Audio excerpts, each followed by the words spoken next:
extremamente útil.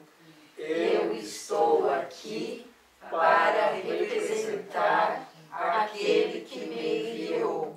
Eu não tenho que me preocupar com o que dizer ou o que fazer, porque aquele que me enviou me dirigirá. Eu estou contente em estar aonde quer que Ele deseje, sabendo que Ele vai comigo. Eu serei curada na medida em que eu permitir que Ele me ensine a curar. Capítulo 4, As Ilusões do Ego, página 62. É o capítulo 2, o ego e a falsa autonomia, 8º parágrafo. O ego acredita estar completamente sozinho, o que é apenas uma outra forma de descrever como ele pensa que se originou.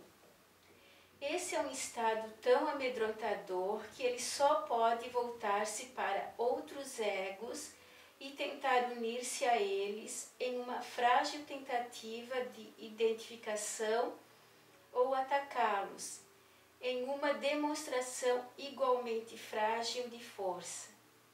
Não está livre, porém, para abrir a premissa ao questionamento, porque a premissa é o seu fundamento. O ego é a crença da mente em estar completamente sozinha. As tentativas sem fim do ego para ganhar o reconhecimento do espírito e assim estabelecer a própria existência são inúteis. O espírito, no seu conhecimento, não está ciente do ego. Ele não o ataca, simplesmente não pode concebê-lo de forma alguma. Embora o ego, do mesmo modo, não esteja ciente do espírito, de fato percebe a si mesmo como se estivesse sendo rejeitado por algo maior do que ele. É por isso que a autoestima, em termos do ego, não pode deixar de ser delusória. As criações de Deus não criam mitos, muito embora o esforço criativo possa ser voltado para a mitologia. Porém, só pode fazê-lo sob uma condição: o que ele faz já não é criativo. Os mitos estão inteiramente ligados à percepção e são tão ambíguos na forma e tão caracteristicamente bons e maus por natureza que o mais benevolente entre eles não está isento de conotações amedrontadoras. Ele diz que o ego se sente só porque ele acredita que se fez por si mesmo, ele não acredita que foi criado por nada. E mesmo assim, ele se sente rejeitado por alguma coisa superior. Então, há uma tentativa de explicar tudo através dos mitos. Só que ele coloca de uma forma que os mitos, a mitologia, também a gente tem que prestar atenção. Porque se a gente pegar a mitologia, pegarmos lá, por exemplo, vamos pegar a mitologia grega, né? A mitologia tem lá os seus deuses, aqueles que ajudam a humanidade, né? Mas se você vai ver, o mesmo Deus que ajuda é o mesmo que castiga. Então, por isso que ele diz que a mitologia não consegue explicar também para a gente. Ela não consegue nos dar uma explicação lógica de quem nós somos e da nossa origem. E também não consegue fazer-nos entender Deus. Assim eu entendi. Não, me chamou a atenção também falar da mitologia e de um jeito assim forte até, né? Que fala que por mais que seja benevolente um mito, ele não está isento de conotações amedrontadoras. Então ele fortalece o ego, muitas vezes, o mito. Isso que eu entendi, passo. Sim, eu quero comentar, assim, embora eu tenha chegado assim com o bonde andando, vou sentar na janelinha, tá? É interessante esse parágrafo que fala do ego, né? Cria mito elabora mitos, né? E a criação, o homem como criação de Deus, né? O Espírito, não cria. E se a gente pensar na palavra mito, né? Na verdade, ela é sempre uma narrativa. E é uma narrativa que usa imagens, né? E símbolos para explicar alguma coisa. E a gente sabe que toda palavra, toda narrativa, toda imagem, todo símbolo, ela é sempre uma representação, mas não é o real. Então é interessante porque esse parágrafo, ele como eu vou dizer, ele destrona, né, todas as criações do ego, né? Porque as grandes culturas todas são baseadas em grandes mitos, né? As chamadas grandes narrativas que sustentam determinada cultura, determinado povo. Né? E aqui esse parágrafo sutilmente destrói qualquer possibilidade, né, de a gente se firmar nessa crença. Na verdade, acaba sendo uma crença e, como crença, ela pode se dissolver a qualquer momento. Então, ele pega fundo, né, porque a relação minha, enquanto ser espiritual iluminado, e o meu Criador, ela é direta e imediata. Então, não preciso da intervenção ou da interferência dos símbolos, né, ou dos signos, ou das palavras, né, que são sempre modos de intermediar, né, o ser com o real. Então, nossa, é maravilhoso isso. Realmente, só o ego que precisa criar narrativas, né, para explicar alguma coisa. E cada hora uma narrativa. E ele chegar à verdade. Então, é isso, passa. Obrigado pela explicação. Está muito boa. Isso exclui que eu faça qualquer outra narrativa. Está muito bem compreendido. É assim mesmo. Então, tudo que o ego faz, porque ele tem que achar a origem. Porque ele se sente rejeitado por algo maior e se acredita que se fez por si mesmo. Por isso nós sentimos solidão quando estamos no ego, né? Então a solidão, ela é uma manifestação em nós do nosso próprio ego. Então quando você se sentir só, é porque está no ego. Então tem que sair. Tem que sair do ego. Então, por quê? Porque a gente acha que criou a si mesmo. E aí a gente tenta, ele fala outra coisa interessante ali, que a gente tenta unir-se, né, numa união muito frágil com as outras pessoas, com as outras pessoas, claro, com os outros egos, com as pessoas que estão no ego. E essa união é sempre frágil. Porque não há como dois egos terem uma união que seja forte, que seja uma união verdadeira. Então sempre vai ser frágil. E se ele não fizer essa tentativa dessa frágil união, ele vai atacar como expressão de força que demonstra outra vez fragilidade. Porque quando se ataca, o ataque é uma demonstração de fragilidade.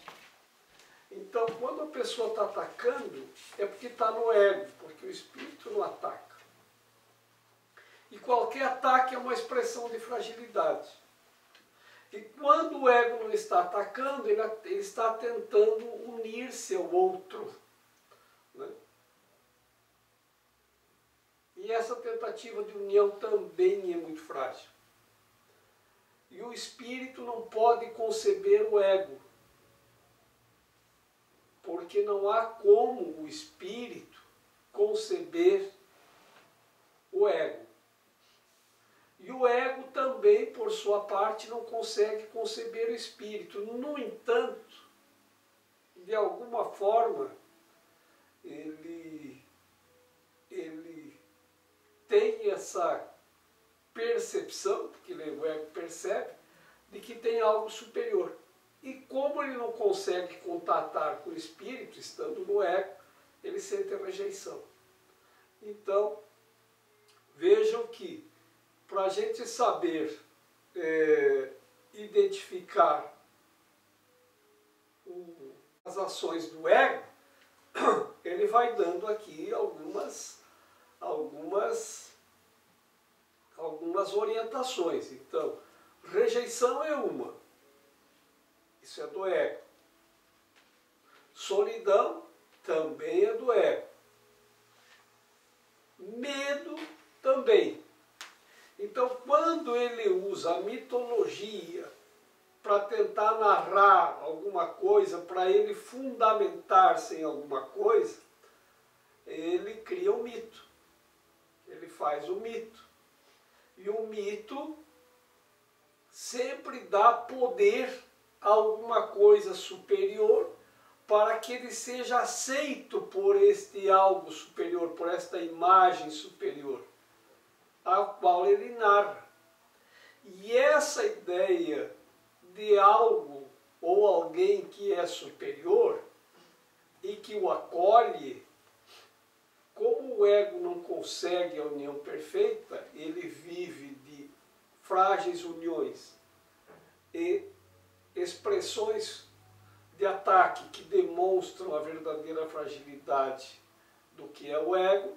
Então é claro que o Deus mitológico que o ego concebe, ele vai também atacar, porque nós fazemos o nosso mito, a nossa imagem e semelhança. O ego faz a imagem e semelhança. Então, é claro, ele não pode criar um Deus do amor, porque o ego não compreende o amor. Então, ele vai criar um Deus que o protege, que lhe dá determinadas condições, mas que a qualquer momento também pode atacar e ser fulminante. Então, esse é o Deus da ira, o Deus do medo, o Deus da morte, o Deus da guerra, e assim como nós vivemos sempre as nossas frágeis relações entre egos. Então, por isso que essas narrativas, elas são uma tentativa de encontrar a origem. Ainda é uma tentativa de encontrar a origem. Que claro que o ego não aceita nenhuma outra origem, a não ser que foi feito por si mesmo. Eu me fiz sozinho. E é claro que ninguém se faz sozinho. Mas o ego não pode conceber o espírito e o espírito tampouco pode conceber o ego. Então, os mitos, à medida em que, como muito bem explicou a Sílvia, trazem narrativas para tentar explicar, eles não conseguem, porque são frágeis e se despedaçam na primeira pensada. É só a gente parar, pensar um pouquinho e percebe que aquilo não tem consistência, que não pode ser assim. É totalmente inconsistente. Como o ego é feito pelo ego, não poderia ter outra explicação, a não ser que a própria inconsistência. Mitos e mágica estão intimamente associados, já que os mitos usualmente se relacionam às origens do ego e a mágica aos poderes que o ego atribui a si mesmo. Os sistemas mitológicos, em geral, incluem alguma descrição da criação e associam isso à sua forma particular de mágica. Assim chamada luta pela sobrevivência é somente a batalha do ego para preservar a si mesmo e a sua interpretação do seu próprio começo. Esse começo é usualmente associado ao nascimento físico, porque é difícil manter que o ego existia antes desse ponto no tempo. As pessoas orientadas para o ego de forma mais religiosa, entre aspas, podem acreditar que a alma existia antes e vai continuar a existir após um lapso temporário na vida do ego. Alguns até mesmo acreditam que a alma será punida por esse lapso. Contudo, a salvação não se aplica ao espírito, que não está em perigo e nem precisa ser resgatado. Refere à mágica? É que tipo de mágica que ele está trazendo aqui no livro, no início? A mágica é por exemplo, pega lá o deus do trovão, o Thor, é da mitologia grega, né? Então ele lança um raio fulminante. Isso é a mágica. É o poder mágico. E o ego, ele quer ter esse poder mágico. Você vê uma criança, quando ela começa a formação do seu ego, ele quer o quê? O poder do Superman. Ele quer o poder do Homem-Aranha, ele quer todos esses poderes mágicos.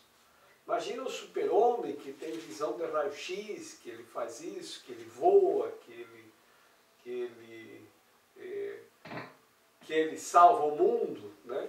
Mesmo assim, se nós pegarmos o super-homem, né, que ele parece todo bonzinho, né, o que ele faz quando ele encontra o seu arqui-inimigo? Enche ele de cacetada, com os superpoderes dele. Né? Então é assim, ó, isso não é o bem. Né?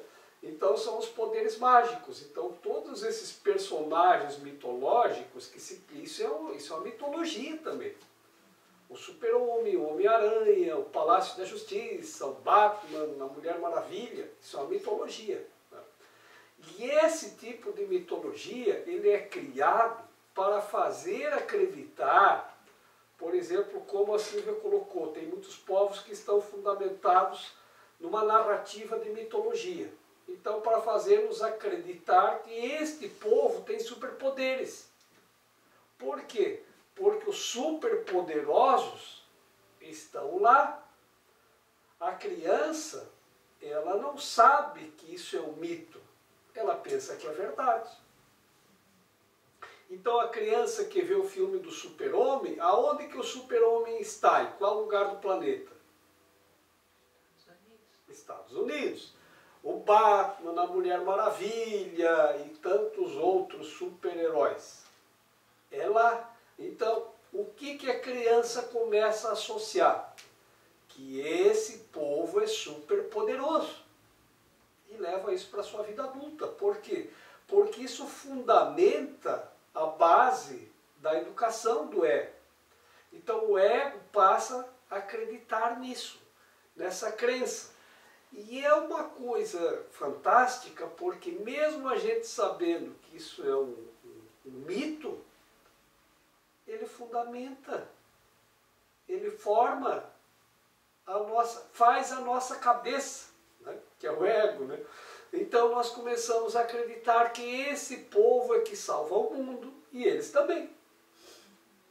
Então esse povo se acredita os salvadores do planeta, se acreditam os todo-poderosos, se acreditam que eles é que têm essa função de salvar o planeta, de aonde tiver alguma coisa, lá vai o Super-Homem. Lá vai, onde tiver, tinha até onde houver uma injustiça no planeta, lá estará o super-homem. Eu acho que era uma coisa assim, eu via isso quando criança. Né?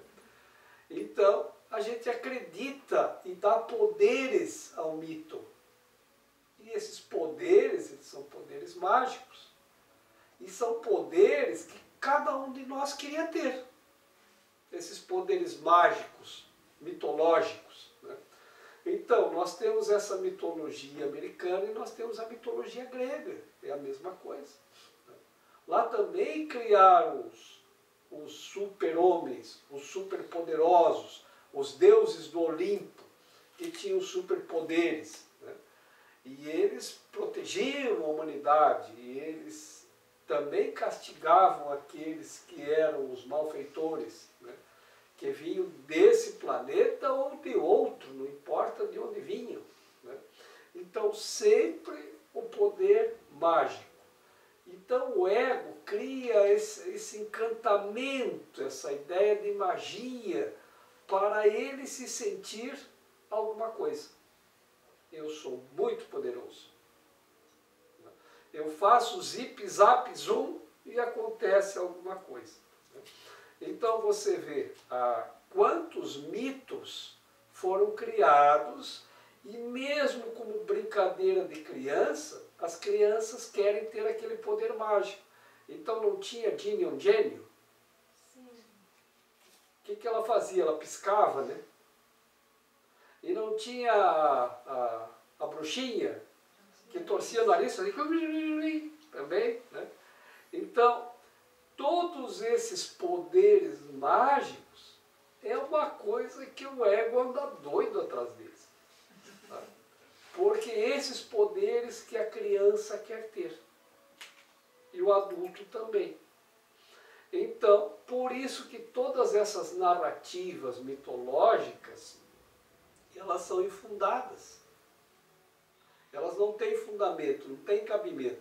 Então o mito está fundamentado na magia. E a magia não é real. Ela é uma ilusão.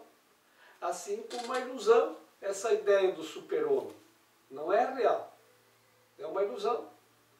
Mas a ilusão, porque neste mundo tudo é ilusão, então ela faz as pessoas acreditarem naquilo. Então é uma crença do ego. Por quê? Porque o ego, ele interage com os outros egos e vai mudando a cabeça das pessoas. Vai mudando a forma de agirem, de se comportarem. Como nós estudamos há acho que 2 reuniões atrás, que os egos interagem entre si. Então, quando se cria um mito, esse mito vai interagir com as outras pessoas que estão no ego. E as pessoas vão passar a acreditar em poderes mágicos. E os poderes mágicos são atribuídos a seres mitológicos. Então, aqui na ilha, na ilha de Santa Catarina, onde estamos, né, não tem o mito das bruxas, que tinham poderes mágicos, que voavam na vassoura, contra o ar. Então, tudo isso cria mitos. E esses mitos, a gente pode dizer, mas isso é bobagem de criança. Não para criança. E isso vai na formação do ego. Então você educa, porque o ego é que é educado. O espírito não precisa de educação nenhuma. O espírito é perfeito como sempre foi e sempre será. Ele não toma nem conhecimento de nada disso. Enquanto no ego, isso fundamenta toda a nossa base, esses mitos. Então, mesmo quando a gente se torna adulto, a gente acha que aquilo lá não tem fundamento. Fundamentou toda a nossa base. Nós ainda temos a crença na magia, porque isto foi nos ensinado. E a criança não sabe a diferença entre o que é sério e o que é brincadeira. Então, o adulto sabe, não, isso é brincadeira, mas a criança não sabe. Então, tudo que ela vê, ela forma a crença, e essa crença perdura. no nosso sistema de crenças e fundamenta todas as outras. Então, por isso que nós passamos a acreditar que os deuses do Olimpo eram poderosos e que aquele povo era muito poderoso. E assim nós vamos acreditando, né? E quais os mitos que nós temos no Brasil? Saci Pererê. Saci Pererê, a mula sem cabeça. Nós estamos bem de mito aqui. O boto cor-de-rosa. O boto cor-de-rosa. É. Engravidava as moças. Eles acreditam isso lá na Amazônia. Tem lugar na Amazônia que eles acreditam. Eles dizem que é verdade. Que é assim mesmo. É, tem gente que acredita nessa história, que o boto sai da água, se transforma num rapaz e pega as moças. Né? E tem gente que acredita, é um mito muito forte lá em determinadas regiões. Né? Então esses mitos é que formam a consciência do nosso povo. Então nós não criamos nem um super protetor, nós não criamos um super homem, uma mulher maravilha. Então, por isso que a gente não tem essa crença de que nós temos poderes, que nós somos poderosos. Então, quando falam da nação brasileira, de brasileiro, o que a gente diz? De nós mesmos, o que dizemos de nós mesmos? Ah, brasileiro é assim mesmo. Nós mesmos nos desmerecemos. Que a gente não, brasileiro é assim mesmo. Não, brasileiro não, isso é assim, é que é coisa de brasileiro. Brasileiro é assim mesmo. Mas a gente diz que Deus é brasileiro. É, por outro lado a gente diz que Deus é brasileiro, que Deus é bonzinho. Então a gente pega, não, Deus é bonzinho, né? Então, Deus é brasileiro, né? Mas diz que é um povo acolhedor também, né? Que é. Outro, né? Se fala muito, né? Por ser acolhedor, nós acolhemos os mitos de todos os outros. Também, né? Né? Mas nós não acreditamos em nós mesmos. Acho que é o Wagner. Oi, Wagner. Os chilenos Ah, não. dizem que Deus é chileno. Porque colocou a Cordilheira dos Andes entre eles e os argentinos. E não é brasileiro, porque se fosse brasileiro não era essa. Essa eu nunca tinha ouvido. Essa é direto. E é muito poderoso e muito bom esse Deus. Essa eu não tinha ouvido. É. Então é assim, né? Que ele fala sobre a alma e o espírito. Qual é assim a conotação que ele está dando para será punida por um lapso? Né? O que é alma e o que é espírito? O meu entendimento é a alma é o que anima o corpo, né? A vida, né? E o espírito é eterno e perfeito, né? O meu entendimento. É esse mesmo. Isso mesmo. Uhum. Jorge, eu gostaria de uma explicação ali, assim chamada luta pela sobrevivência, somente a batalha do ego para preservar a si mesmo. E a sua interpretação. Tá, então é assim, aqui ele diz que o ego é só um lapso temporário da alma que é eterna, né? É. Não é isso? Aham. E aí ele diz que as pessoas que são orientadas para o ego, aspas, né, de forma mais religiosa, podem acreditar que a alma existia antes e vai continuar a existir após um lapso temporário da vida do ego. Eu achei interessante porque ele diz assim, as pessoas orientadas de forma religiosa podem acreditar que a alma existia antes e que vai continuar existindo depois. Então ele está colocando em dúvida isso? E aí me veio a ideia de que a questão do aborto, né? Que a Igreja Católica e algumas religiões dizem que não é para abortar porque o espírito já existe, né?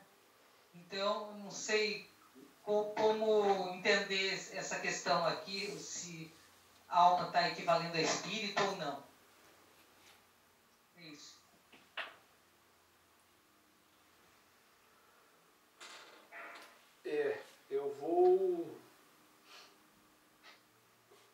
Eu vou pegar um pouquinho esse aspecto que a Sandra também colocou, depois eu vou falar lá da colocação da Nara, vou deixar depois, você me lembra de novo, tá, Nara? Então, assim, quando diz, algumas pessoas, por orientação religiosa, podem acreditar que a alma existia antes e também existirá depois desse lapso temporal que é o ego. E podem, inclusive, acreditar que vão ser punidas por esse lapso temporal. Então, assim, essa orientação, as que não têm orientação religiosa não acreditam em nada. As que têm podem vir a acreditar que já existia antes e também depois. Por quê? Porque os mitos, eles colocam como se a gente passasse a existir a partir da concepção, que antes não tinha nada. E que se morrer não tem nada depois também. Porque os mitos foram feitos pelo ego. E agora, aproveitando essa luta pela sobrevivência, então que encaixou aqui, né, é a luta que o ego faz para sobreviver. Por quê? Porque as pessoas que não têm orientação religiosa não acreditam na existência antes e depois, logo não acreditam na eternidade, não acreditam no espírito. Então o ego ele tem que lutar para que a sobrevivência desse início e fim persista. Então, aqueles que têm uma orientação religiosa podem vir a acreditar que a alma não é o ego, né? É algo que não é o ego. Então, embora nos pareça algo também tão abstrato quanto parece que o ego é, né? Se pega uma abstração, né? Já existia antes e vai existir depois, que o ego é apenas um lapso que acontece nesse mundo. E como a alma entra nesse lapso temporal com o ego, então ela vai ser castigada, porque ela cometeu as irregularidades do ego. Tá? Então tudo que o ego fez manchou a alma. E por isso que a alma foi manchada, então a alma será castigada. Porque seu ego representa um lapso temporal e a alma está aqui conosco, né? Então a alma é que anima os corpos, né? Então nós vamos ser castigados no nível da alma. Depois que o ego se extinguir, a alma ainda vai ser castigada. Então acreditamos no castigo da alma, mas só acredita quem acredita que a alma existe antes e depois. Quem não acredita na ideia da alma, não acredita no castigo da alma. Então, por isso que o ego, ele não está nem aí para as coisas equivocadas. Porque a guerra, o ataque e a defesa e o medo fazem parte da sobrevivência do nosso próprio ego. Por isso que o ego assusta. Então hoje, por exemplo, uma pessoa me disse: Jorge, alguém lá da NASA, a NASA está divulgando que no final do ano vai ter 6 dias de completa escuridão no planeta. Nesse final do ano, agora em dezembro. Isso não é novidade. Eu estou aqui na Nova Era há uns 30 anos, já ouvi isso umas 30 vezes. Tá? Que vai ter 3 dias de completa escuridão, agora aumentaram para 6. Né? Aí Mas claro, mas isso é uma impossibilidade. Para ver 6 dias de completa escuridão, um planeta muito maior que a Terra tem que se interpor e parar de girar o universo. Tem que se interpor entre o Sol e a Terra e tem que parar todo o sistema solar. Bom, agora está no meio aqui entre o Sol e a Terra, agora para tudo por 6 dias. Então é um eclipse de 6 dias. Isso é uma impossibilidade que eu acho que nenhum cientista iria dizer. Mas por que as pessoas apregoam esse tipo de coisas? Para a sobrevivência do ego. Então aquele que apregou a tal notícia, ele deve estar querendo que alguém o siga para elevar a sua autoestima. Seja quem for.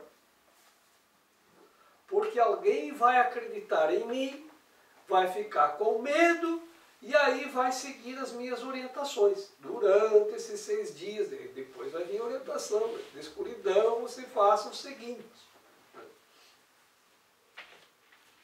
Isso é uma história antiga, que vira e mexe e alguém ressuscita ela. Então, uma vez eu tinha um amigo que contou que nesse coisa de 3 dias de escuridão, a orientação era para se fechar dentro de casa, lacrar portas e janelas e não atender ninguém. Fazer um estoque de comida, de água, de comida e não atender ninguém.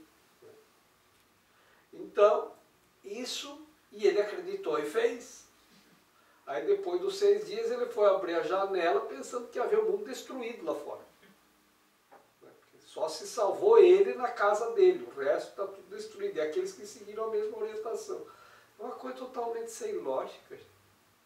Mas o ego, porque ele sobrevive do medo, então ele entra nessas situações. Porque o medo, o conflito, a confusão é a sobrevivência do ego, ele jamais vai aceitar o espírito e jamais vai aceitar a paz. Agora, a alma e o espírito, é muito difícil de explicar a diferença entre alma e espírito. Por quê? Porque a alma às vezes está associada com o espírito e às vezes não. Então, a alma é como se fosse a nossa energia interior. Os egípcios chamavam de Aká, a tua força interior. Os japoneses chamam de Ki, os chineses chamam de Chi, e nós chamamos de alma. É aquilo que anima os corpos. Isto é interessante para nós entendermos que o corpo, ele é animado. E isso a gente estuda na escola. Eu estudei isso nos primeiros anos de escola, se não no primeiro, no segundo. Quando começamos a estudar, na época, eu acho que se falava aula de ciências.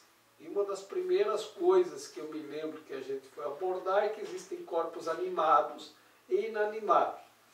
Corpos animados é os que têm movimento, os que se automovem, né? Os que têm ânima, os que têm alma. Então, o meu corpo é animado, mas o corpo não é a alma. Ele é animado pela alma. A alma é que anima os corpos. E a alma é que anima o mundo. Então, homini anima mundi. A alma do homem anima o mundo. Então, a alma é onde, eu posso dizer assim, para onde flui a energia e a força do espírito. É como se fosse um celular, que você, a alma é o nosso celular, né? E o espírito é quando nós ligamos o celular na tomada e carrega a bateria do celular. Então nós temos que carregar essa bateria da alma. Nós temos que alimentar a alma. assim como nós temos que alimentar a bateria do celular. Mas a alma, então, não é ainda o espírito. Mas se fala muito em alma, em salvar a alma. E se fala muito em salvar a alma e se confunde com o espírito, então. Mas o espírito não precisa ser salvo, de nada. Então, salva a tua alma. Lembro que eu falo que eu passava na frente de uma igrejinha, no lugar onde eu nasci, e na minha infância, estava escrito numa cruz na frente da igreja, salva a tua alma, e eu ficava com medo. Por quê? Porque ali não tinha nada de amedrontador, só estava escrito salva a tua alma. Mas eu ficava com medo porque achava que se estava escrito, aqui devia estar escrito, para mim, salva a tua alma. E se eu tinha que salvar minha alma é porque eu ia ser castigado pelos erros que eu cometi. Porque a minha alma estava manchada. Eu tinha que salvá-la. Né? Então, esse salva a tua alma, ele muito nos confunde, porque nós achamos que temos que salvar o que é perfeito. Então, nós temos que salvar a vida. Né? Então, por isto, quando se fala uma pessoa que se acidenta, né, se diz, é para salvar a vida. Mas não é para salvar a vida, é para salvar o corpo. Porque se a vida é eterna, e ele diz, aqueles que têm uma orientação religiosa podem vir a compreender, ou a entender, ou a acreditar que a alma já existia antes e existirá depois do ego ou do corpo. Então acredito na continuidade. Mas também ainda acredito no castigo. E o castigo não é da alma, o castigo é do ego. E aí nós pensamos que a alma é o espírito e que tem que ser salvo, que o espírito pode pecar, pode deixar de ser impecável. E não é o espírito que se torna manchado. Então, nem a alma. Então, o que nos prende as manchas são o que nós fizemos no ego. Então, quando algumas religiões dizem que não deve matar, então, da mesma forma que as nossas leis dizem, não se pode matar outra pessoa, então, o que as religiões dizem é assim, bom, mas o aborto já é matar, se você olhar então nesse sentido. Por quê? Porque a tal da vida no corpo, como nós achamos, então a pessoa está viva no corpo, né? Acontece já no momento seguinte à concepção. Então já tem vida ali, então já tem alma, já tem a presença de espírito. Então, se tem, não pode matar. A ideia é essa. Essa ideia da alma, ela ainda é uma coisa muito difícil para entendermos. Assim como é difícil entendermos o espírito. Por quê? Porque nós estamos a maior parte do tempo no ego. Veja, a gente sente solidão, a gente sente raiva, a gente sente medo, a gente sente rejeição. O sentimento de rejeição é quase que uma constante em nós. Por quê? Porque enquanto a gente está buscando aprovação, é porque a gente sente a rejeição. Então, gostaram do que eu disse a respeito desse parágrafo hoje? Gostou do que eu disse, Laura? É o que eu estou buscando? Aprovação. Porque eu sinto que posso ser rejeitado. Pode ser que a Laura não está gostando, ela vai rejeitar. É exatamente por aí. Enquanto a gente fica perguntando, e aí, gostou? E aí, o que achou? Né? O que a gente quer? Autoestima. autoestima, fortalecer o ego, fortalecer a autoestima. Então, se a gente está nessa, então é porque a gente ainda está no ego. E agora avalie quanto tempo do dia nós estamos no ego e quanto tempo do dia nós estamos no espírito. E o que nós fazemos no ego é que nós tememos que possamos ser castigados.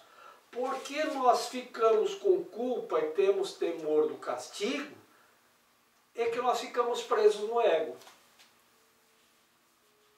Por isto, então, que as religiões, elas dizem para a gente não fazer determinadas coisas. Por isso que elas dizem, olha, não faz. Por quê? Porque isso vai te prender no ego. Porque o ego quer que você faça a coisa errada para depois ele te prender naquilo. Então faça uma coisa errada para ver se tu não fica preso naquilo. Receba suborno uma vez.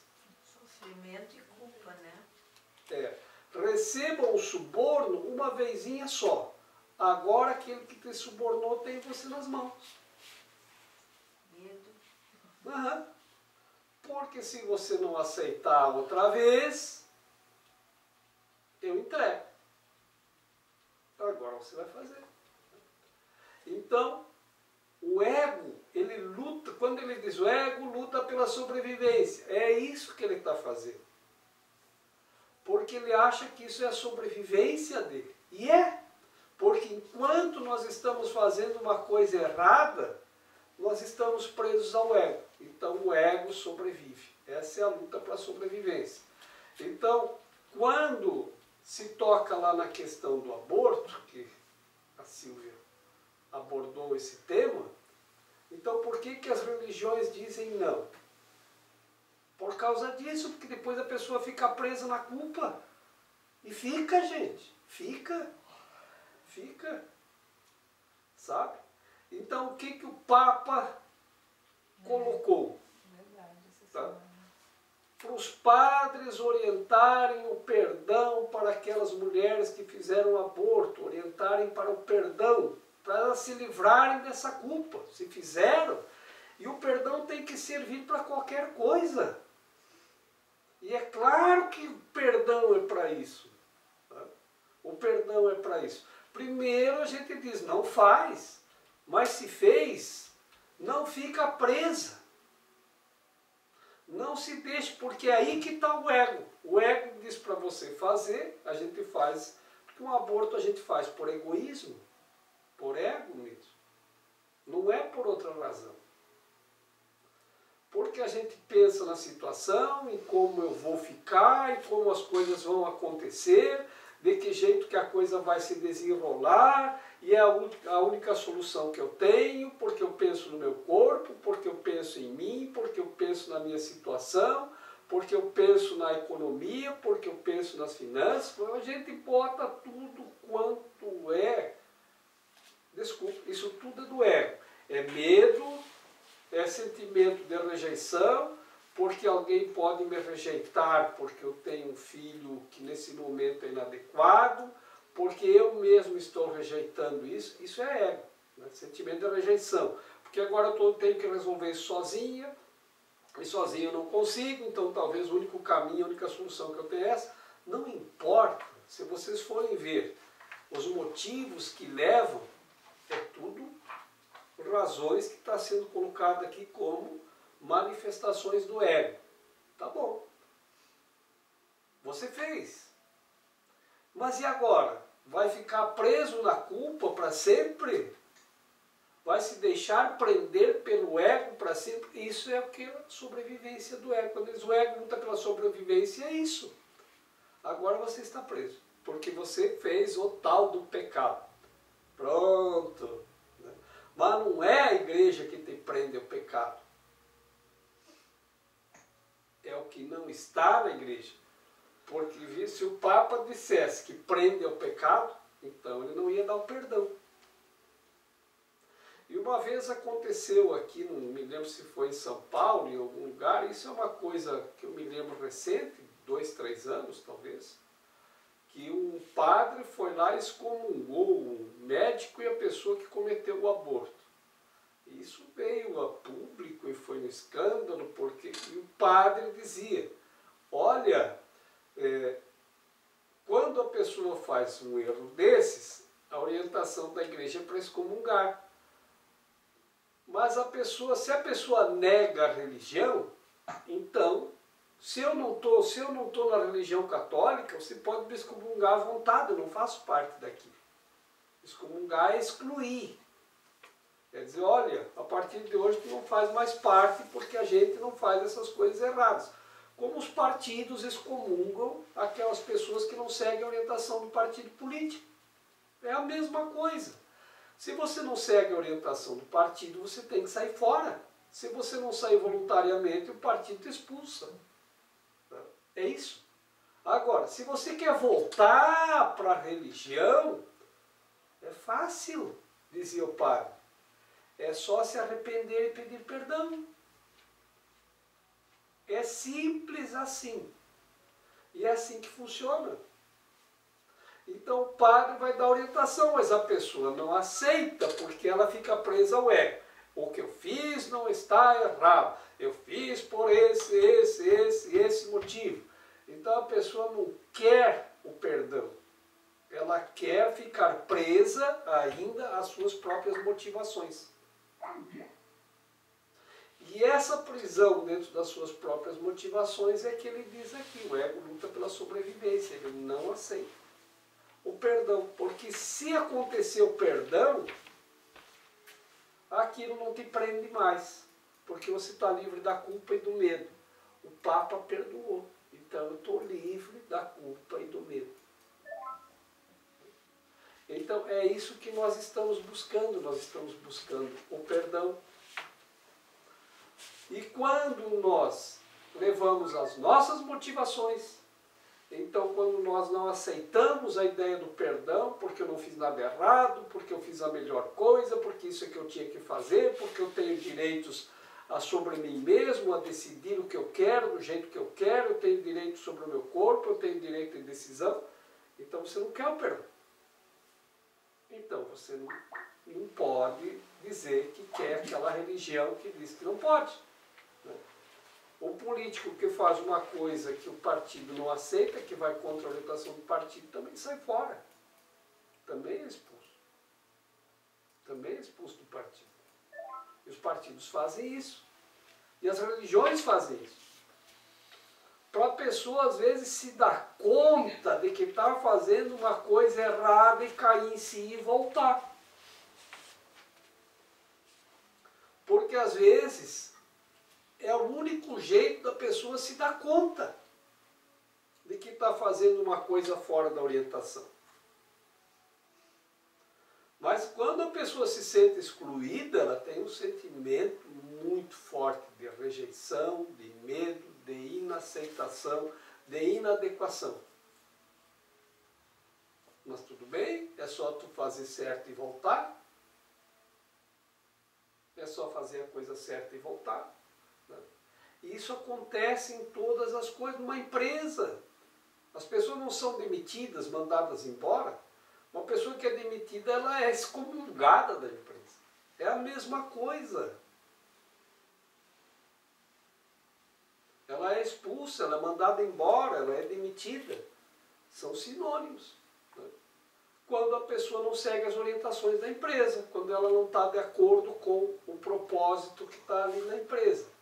Então, se a pessoa não está fazendo certo e é chamado lá para dizer, olha, você tem que acertar aqui e aqui, a pessoa não quer fazer, não tem como permanecer. Então, o que eu vi essa semana é que o Papa quer estender, porque foi durante este ano todo, né?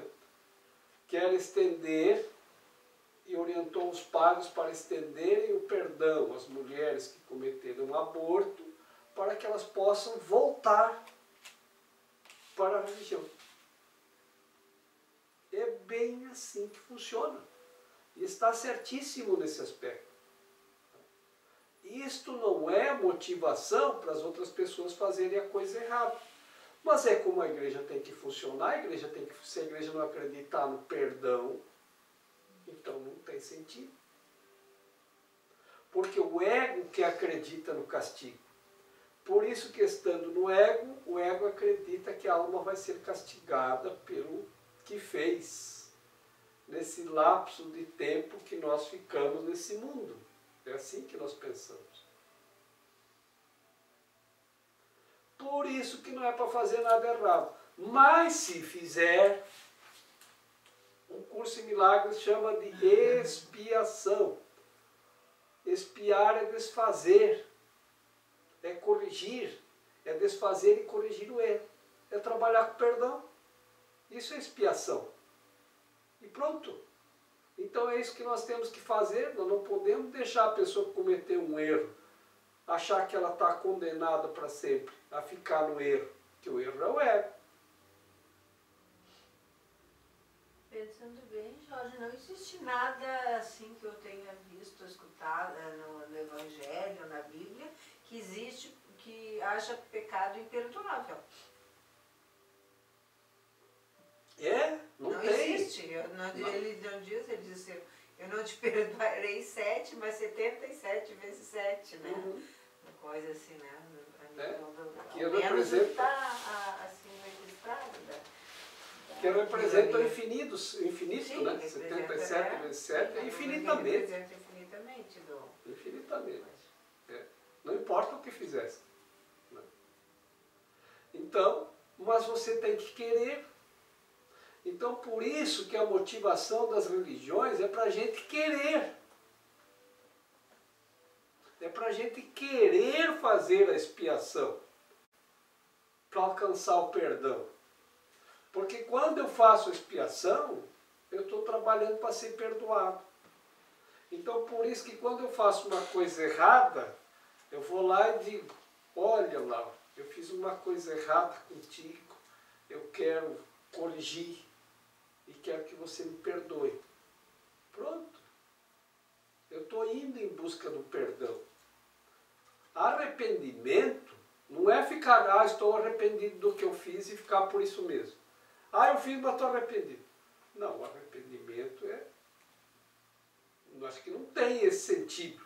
Ou não deveria ter. Não deveríamos ter compreendido assim, que basta se arrepender. Não, tem que corrigir. Tem que ir lá na outra pessoa para que você alcance o perdão. Então, tem aquilo que a gente faz de errado para os outros, a gente tem que buscar o perdão. Aquilo que a gente faz para nós mesmos, nós temos que também buscar o perdão em nós mesmos. E o pecado, como o nosso livro explica, não é essa coisa imperdoável. O pecado é tudo aquilo que eu faço contra mim mesmo e que me causa um sofrimento. Isso é pecado. Não é contra Deus. Não é contra o Espírito. Então não tem erro nesse sentido. Então o que a gente tem que fazer? Expiação. Esse é o caminho.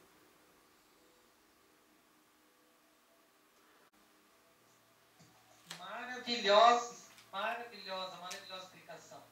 Eu fiquei pensando aqui que na hora que eu li, as pessoas orientadas para o ego de forma religiosa podem acreditar, não podem do tipo, talvez, eu não tenho original em inglês, né?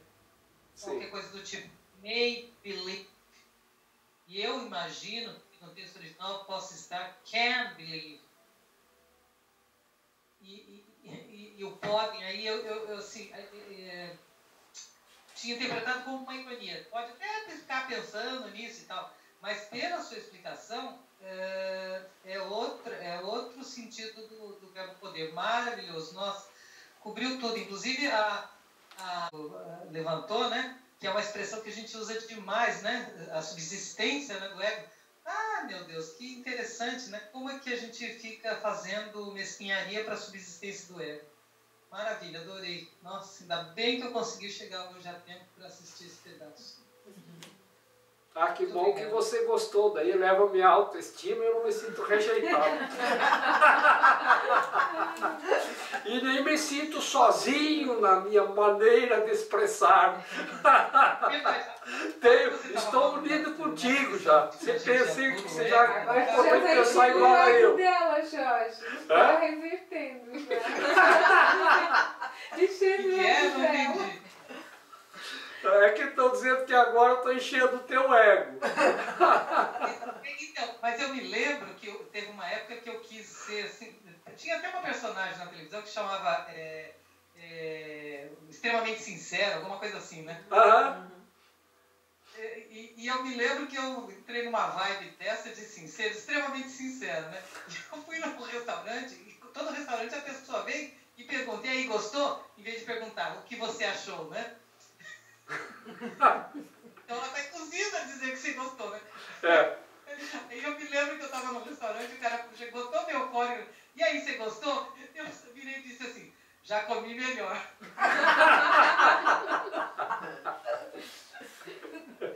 Aí eu senti que eu fui tão ingrata. O cara não esperava essa resposta, né? Mas é tudo o jogo do ego, né? É tudo Ele do ego. mesmo, então, né? É. Tem que pedir perdão para esse homem também, tá na minha lista.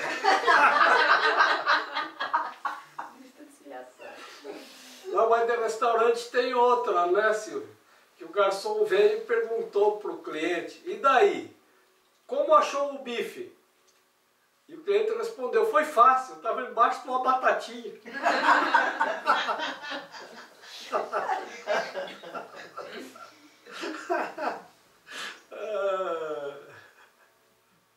Então tá bom. De qualquer forma, o que tu foi dizendo cai muito bem para o nosso dia a dia, porque a maior parte do tempo a gente fica alimentando o ego, né? No sentido de sempre ficar esperando uma aprovação. E a gente, ao mesmo tempo, né? Porque está sempre reprovando, julgando o outro, aprovando, reprovando, né? Então, foi bem importante. E em busca da aprovação, né? Então isso é importante porque a gente não se dá conta que isso é um sentimento de rejeição que a gente tem. Isso é o ego. O ego quer aprovação. E o ego ele usurpa. Então, a exemplo da forma como eu brinquei aqui, né? A gente tem todo um trabalho, vamos dizer assim, espiritual, para compreender, tudo muito espiritualizado, e aí vem o ego e diz, e então, gostou? Por quê? Porque o ego entra para puxar para si. Então, isso é uma coisa que a gente passa batido, né? Passa desapercebido. Não se dá conta de como a gente faz todo um trabalho e depois dá de presente para o ego, né? Porque o ego vem e pega aquilo com uma sobremesa, né? Então ele desfruta isso, né? Ele acha uma maravilha, encheu meu ego, agora minha autoestima subiu, né? Como é bom isso que você disse para me incentivar. O espírito não precisa de incentivo, quem precisa é o ego. O espírito não precisa de motivação. Quem precisa de salvação, precisa de motivação, é nós para sairmos do ego. Então, tudo que um livro pode fazer, a gente fazendo o estudo desse livro e estendo, né, como sendo toda a orientação religiosa pode fazer é motivar a pessoa para sair do ego, para se dar conta que está no ego. Porque se a gente não se dá conta, a gente não sai. A gente acha que está super espiritualizado, porque está tendo aprovação, está tendo... A minha autoestima está lá em cima, porque as pessoas estão aprovando, porque elas estão gostando, porque isso tudo flui para alimentar o ego. Então, é muito fácil a gente entrar de volta para o ego. Porque a gente não se dá conta que aprovação e rejeição é a mesma coisa. Se eu busco aprovação, é porque eu tenho rejeição. Então é a mesma coisa. Então, se eu busco companhia, porque eu me sinto sozinho, então é aquela frágil tentativa de união. Se eu estou sozinho e as pessoas não gostam de mim, então eu mostro fragilidade atacando as pessoas. O João não gosta de mim porque ele fez isso e aquilo. E isso eu penso que é força, atacar o outro. Isso demonstra quão frágil eu sou. Quando eu tento desqualificar o outro. O quão frágil eu estou me sentindo. Eu tenho observado aí, agora que a gente vê muitos julgamentos públicos, né, que a gente está tendo acesso em função de passarem tudo na internet, essas coisas, a gente vê quando uma testemunha vai lá e dá seu testemunho, o advogado de defesa, quando ele não tem argumento, ele tenta desqualificar. Então ele ataca a testemunha para desqualificá-la e acha que isso é força. Isso é uma defesa frágil. Se o advogado se desse conta de quão frágil está sendo a sua defesa, ele ia ficar envergonhado e ir embora. Ia ficar envergonhado e ir embora. E isso é reconhecido como força. É o que o nosso livro está dizendo. Então vê como essas coisas se aplicam ao nosso dia a dia. Isso não é força, isso é fraqueza.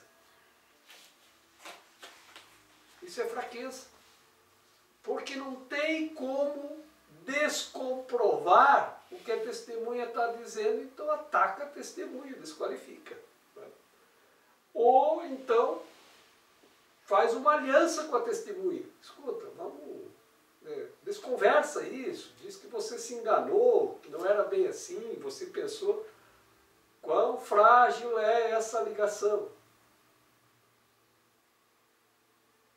Então, veja como nós agimos no nosso dia a dia e como a gente percebe a ação do ego.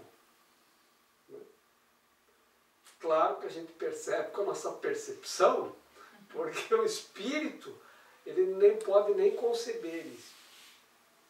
Mas quando nós começamos a nos dar conta de como o ego está equivocado nas suas crenças, ou como o ego é um mito que acredita na magia e que faz-nos crer no poder da magia, né?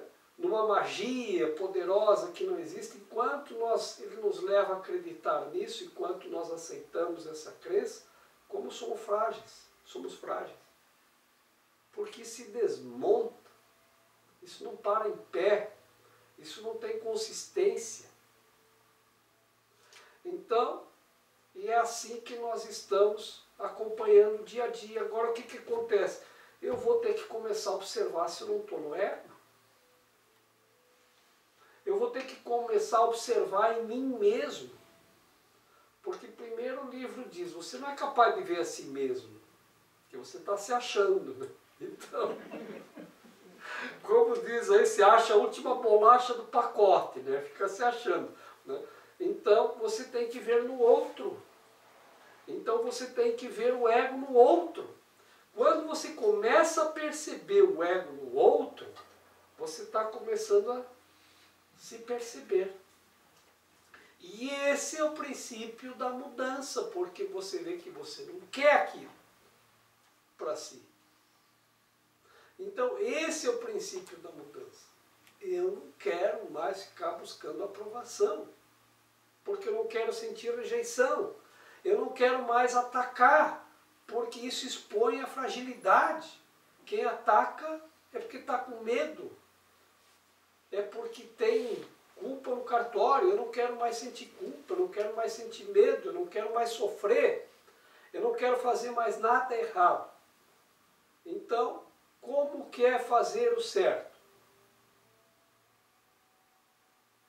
Quero fazer tudo certinho dentro da lei. Já disse outras vezes, nós pagamos milhares de pessoas, deve chegar aos milhões no Brasil, as pessoas que são pagas com dinheiro dos nossos impostos para criar leis. Você vê que cada município tem os vereadores para criar leis e todos os assessores. Cada estado tem os seus legisladores para criar leis e todos os seus assessores. Brasília tem tantos deputados, tantos senadores e centenas e milhares de assessores para criar leis. E aí vem todo o poder judiciário para interpretar as leis. Quantos milhões de pessoas estão envolvidos na legislação e na interpretação das leis? E quando perguntaram para Jesus sobre os 10 mandamentos, ele disse, isso é muito. Siga apenas um. Amar a Deus sobre todas as coisas e ao próximo como a si mesmo. E só tinha 10 leis. E ele disse, é demais. 10 leis é muito. Então nós tínhamos que começar a eleger pessoas para fazer a inversão da legislação. Pegar lei por lei e dizer para que serve isso. E se não serve para nada, zera. E para que serve essa? Até chegar a 10. Quando chegar a 10, chama Jesus aí. Só, esquece as 10, pensa só numa. Se todos nós pensássemos assim, ninguém faria nada errado. Nada, nada, nada, nada, nada.